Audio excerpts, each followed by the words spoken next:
네, 오늘 더불어민주당 검찰독재대책위원회가 오늘 발족을 했습니다. 발족을 한 이후에 저희가 첫 번째 긴급 기자회견을 갖게 되었습니다. 오늘 긴급 기자회견 내용은 도이치모터스 전주가 유죄를 받았는데 이와 관련해서 김건희 여사에게 그대로 적용을 한다면 어떻게 될 것인가, 이런 면에서 특검은 반드시 필요하다라는 말씀을 드리고자 이 자리에 서게 됐습니다. 윤석열 정부가 들어선 지 2년 반이 넘었습니다. 민생은 파탄나고 우리 경제, 안보, 국방 모든 분야에서 빨간불이 울리고 있습니다. 검찰 독재로 무너진 대한민국을 바로 세워야 되겠습니다. 이를 위해서 검찰독재대책위원회는 윤석열의 검찰 독재에 맞서서 하나하나 그들의 진상을 파헤치고 반드시 검찰을 개혁해 나가겠다, 이런 말씀드립니다. 오늘 함께해 주신 분들 한 분 한 분 소개를 해드리겠습니다.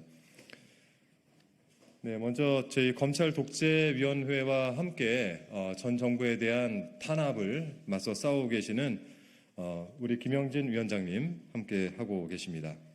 네, 그 옆에 정준호 검찰독재위원회 대책위원회 위원님이십니다. 이건태 위원님 함께하고 계십니다. 김문수 위원님 함께하고 계십니다. 그리고 이용우 위원님 함께하고 계십니다. 혹시 먼저 위원장님 한 말씀 괜찮으십니까? 네, 그럼 바로 이어서 저희가 준비된 기자회견을 시작하겠습니다. 더불어민주당 검찰독재위원회 긴급 기자회견. 더불어민주당 검찰독재위원회 출범. 도이치모터스 전주 유죄, 김건희 특검은 필연, 검찰 독재는 무너진 대한민국을 바라야 합니다. 이런 취지로 읽겠습니다. 오늘 더불어민주당 검찰독재위원회가 출범했습니다. 첫 기자회견으로 김건희 여사 특검을 주제로 하게 되었습니다. 김건희 여사가 단순히 계좌만 빌려준 것이 아니라 직접 주가 조작에 깊숙이 개입된 정황과 진술이 여러 차례 나왔습니다. 마침내 어제 법원이 도이치모터스 주가 조작 사건 항소심 선고 공판에서 손모 씨의 방조 혐의를 인정하고 징역 6개월에 집행유예 1년을 선고했습니다. 그동안 대통령실은 1심에서 무죄를 받은 손모 씨를 거론하며 봐라, 손모 씨가 무죄이니 김 여사도 무죄다는 입장이었는데 이젠 어떤 입장을 내놓을지 궁금합니다. 사건의 전주였던 김 여사의 계좌 3개가 주가 조작에 동원되었다는 사실이 밝혀졌고 통정매매 의혹이 있음에도 기소조차 되지 않았었는데 더 이상 혐의를 피할 길이 없는 판결이 나온 것입니다. 대통령실 논리대로라면 손모 씨가 유죄이니까 김 여사도 유죄인 겁니다. 이쯤 되면 검찰이 김 여사를 기소하는 것이 당연합니다. 검찰은 2022년 12월 재판부에 제출한 의견서에서 한국거래소 이상거래 심리분석 결과를 제시하면서 김건희와 최은순이 2009년 4월 1일부터 2011년 12월 30일까지 23억 원 상당의 이익을 얻은 것으로 확인됐다라고 밝힌 바 있습니다. 검찰은 이처럼 이미 김 여사가 이상거래를 통해 약 13억 9천만 원의 수익을 얻었다는 의견서까지 제출하고도 기소를 하지 않았습니다. 더욱이 1차 주가조작 주포 이정필의 피의자 신문 조서, 도이치모터스 주가조작 사건 판결문의 기재 내용, 김건희 여사와 대신증권 직원과의 통화 녹취록 등 기소에 필요한 증거는 차고 넘칩니다. 명품백 사건은 어떻습니까? 검찰은 청탁이 있고 명품백이 제공되었음에도 알선 수재자가 성립되지 않는다고 면죄부 시효를 하고 있습니다. 수사심의회는 반대 당사자인 최재형 목사 측 주장을 들어보지도 않고 검찰에 동조했습니다.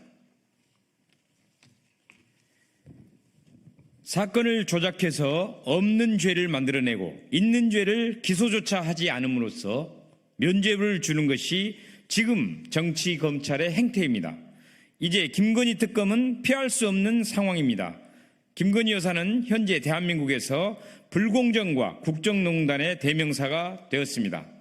김건희 특검에 반대하는 세력은 불공정 세력이고 주가 조작 세력임을 자인하는 것입니다.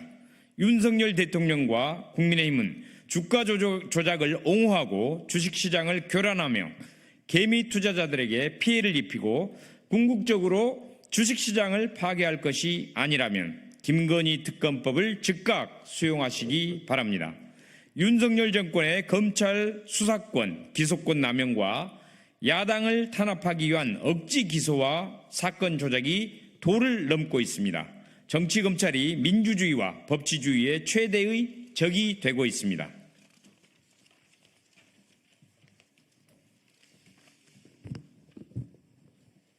이 나라의 최대 암적 존재는 검찰이다. 나라가 검찰공화국으로 전락하고 있다. 김대중 대통령께서 검찰의 사냥에 희생된 노무현 대통령의 죽음 앞에 내 반쪽을 잃은 것 같다라고 오열하면서 하신 말씀입니다.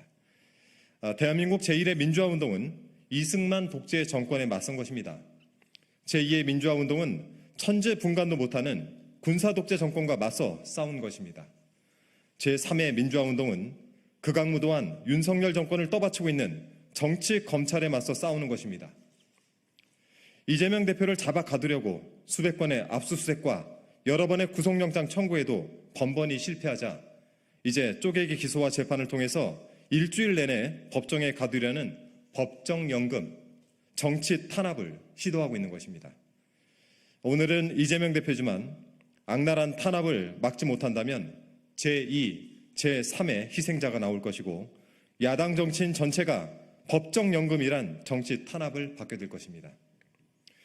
지체된 정의는 정의가 아니고 뒤늦은 진실은 고통스러운 현실을 바꿀 수 없습니다. 지금 당장 제3의 민주화 운동에 나서야 합니다.